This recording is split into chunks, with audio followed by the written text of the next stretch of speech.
world sea level. Land ice, such as Pine Island Glacier, does.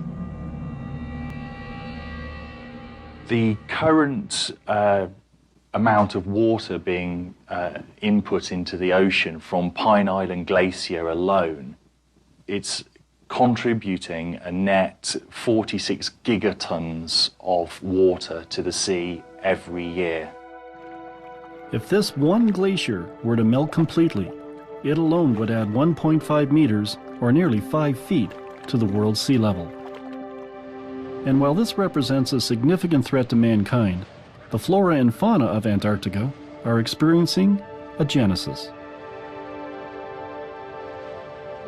With these plants, I mean, they may have been carried in by wind and that sort of thing for hundreds of years, but with warmer temperatures, you get the melting of the snow and thus exposing rock, soil, allowing these seeds or spores to establish themselves and grow in areas where they would never have been before.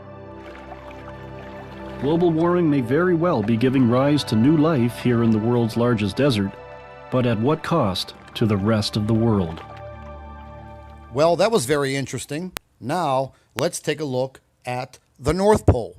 Like I was saying in the beginning of the video, if the North Pole melts completely, well, there's no land mass under the North Pole.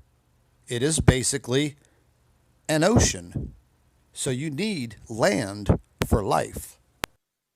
It's been the warmest year on record, a NASA scientist has said, and ice in the Arctic Sea is expected to bear the brunt of it.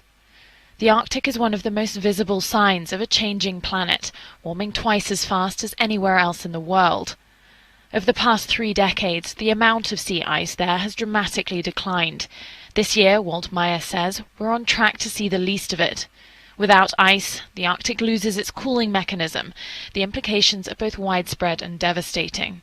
And basically, it's like we're opening up the refrigerator door, so the Arctic's cooling mechanism is becoming less and less efficient as we lose the sea ice. And the Arctic is connected to the rest of the climate system. The Arctic is not like Las Vegas. What happens in the Arctic doesn't stay in the Arctic. And so as we are warming the Arctic, we're changing the balance between the cold Arctic and the lower latitudes.